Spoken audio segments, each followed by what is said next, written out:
자, 이번에는 그 장동혁 국민의힘 대표에 대해서 이야기해 보도록 하겠습니다. 장동혁 대표가 국회 앞에서 규탄대회에서 이런 말을 했습니다. 우리가 황교안이다. 자, 장 대표의 이 말에 대해서 친한동훈계에서조차 비판의 목소리가 나오고 있습니다. 자, 어떻게 보십니까? 이에 대해서. 뭐 굉장히 부적절하죠. 사실 이제 정치적으로 어떤 이익이 있어서 뭐 그런 발언을 하신 걸로 보이는데, 예.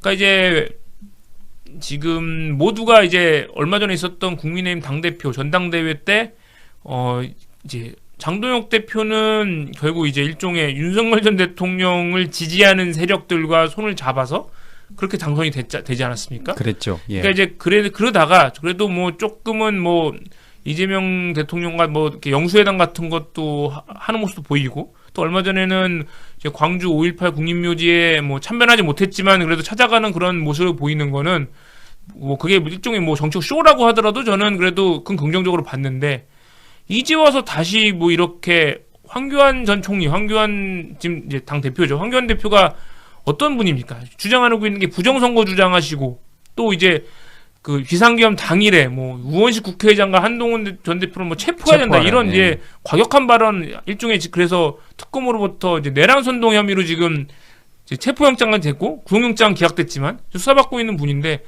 이분과 같은 뜻을 한다는 거는 마찬가지인 거예요. 그러니까 결국은 부정선거 옹호하고, 그러니까 결국 이제 더 나아가서는 전 내란에 동조하는 그런 모습을 보이는 건데. 예. 근데 이게 국민의힘이 이제 제일 야당이자 어떤 보수 정당으로서 좀 거듭나는 것이 좀 좋다고 생각을 하거든요.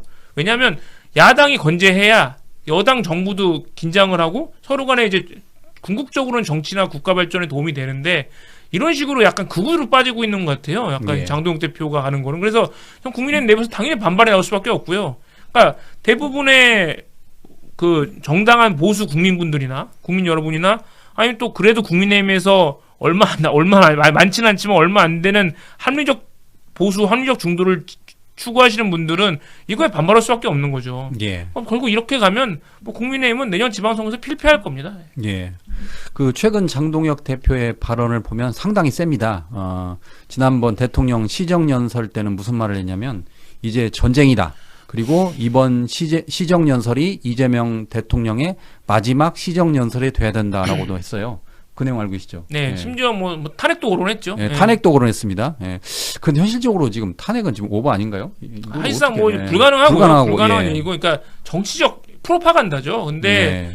이런 얘기를 하겠다는 거는 결국 이제 정부와 협조하지 않겠다는 뜻이고, 사실 야당이라고 하면 정부의 정책이나 뭐 아니면 뭐 그런 더 나은 입법이나 이런 걸로 야당으로서의 모습을 보여줘야지 국민들이 그거에 동조를 하고 지지를 하는데, 예. 뭐 밑도 끝도 없이 무슨 뭐 대장동에 대통령이 연루됐다부터 해서 뭐 사실 뭐 김현지 부속실장에 대한 말도 안 되는 계속 그걸로 국정원을 다 말아먹었잖아요, 사실 이 국민의힘이. 예. 근데 이제 와서는 또 무슨 대장동 건 가지고 진짜 건수 하나 잡았다 싶어갖고 계속 그것만 진짜 리바이벌 하고 계시는데, 반복하고 계시는데, 이게 뭐 국민의힘 지지하고 있는 분들도 이런 얘기 들으면 환멸을 느끼실 것 같아요, 저는. 그렇군요. 그래서 그 우원식 국회의장은 SNS에 이렇게 썼습니다. 아니, 우리가 황교안이라니, 그날 밤 내가, 즉 그러니까 우원식 국회의장이 정말 체포되어야 한다고 생각했느냐라고 개탄을 했습니다. 네. 얼마나 황당할 거예요, 그 이야기 들으면. 정말 황당하죠. 그러니까 사실 황교안 대표의 그 글은 이게 과연 이게 뭐 법무부 장관, 국무총리, 대통령 권한대행까지 하신 분의 말이 맞나 싶을 정도로 이 정말 이 약간 극우 유튜버들이나 할 수 있는 발언이거든요, 이거는. 예. 근데 이런 주장을 서슴없이 하고, 또 그거에 뭐 그것까지는 뭐 그분이 지금 뭐 그것까지는 그분의 뭐 그거라고 뭐 자신의 표현이라고 생각을 100번 양보해서 하더라도, 장동혁 지금 국민의힘 대표가 왜 거기에 동조를 합니까? 그러니까 예. 전 그게 너무나 문제라고 생각을 하는 거고, 이게 국민의힘 지지자분들도 걱정이 많으실 것 같아요. 저도 예. 진짜 당은 다르지만 되게 안타깝습니다. 지금 국민의힘이 이제 그 대장동 항소 포기에 대해서 문제를 삼고 있는데, 지난번 법사위에서 김기표 의원이 이런 말을 했습니다.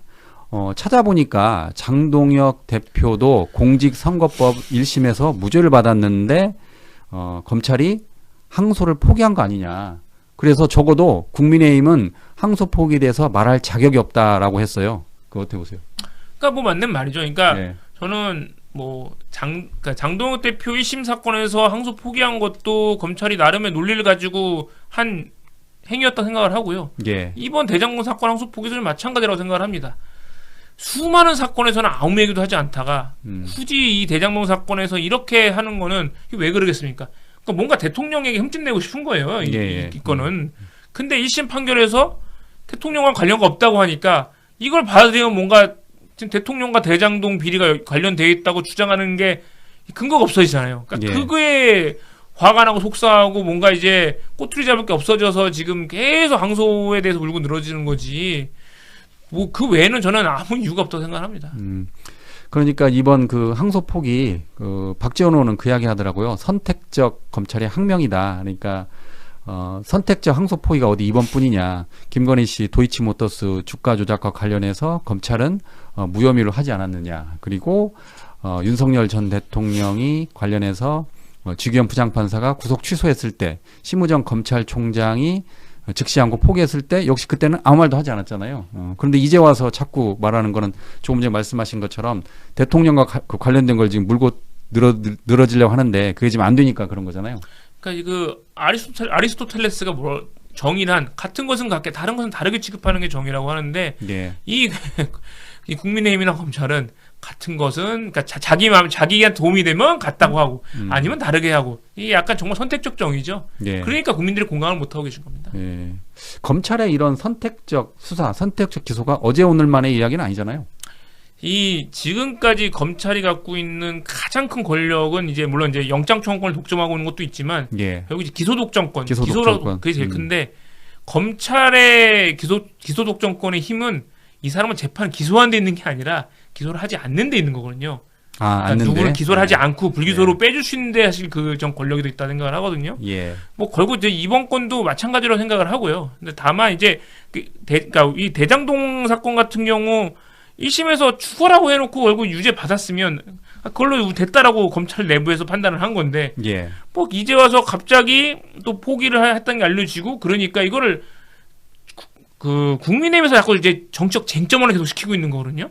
검찰 내부에서 검찰 이제 그 지도부가 결정을 한 거예요. 항소 포기한 걸로. 근데 그걸 한 거에 대해서 이거를 자꾸 정치적 쟁점화 시켜서 마치 뭐 법무부와 대통령실이 관여했을 거다. 나아가서는 이재명이 시켰다라는 식의 프레임을 만들고 있는 거. 형 그게 국민의힘인데 국민의힘은 정말 이재명 정부가 정말 이 정부 운영을 잘하고 있다고 생각하나 봐요. 얼마나 깔 게 없으면 이걸로 까고 있는 겁니까? 다른 게는 전혀 뭐 트윗 잡을 게 없으니까 이렇게 하고 있는 게 아닌가라는 그런 조소가 나옵니다. 그렇군요.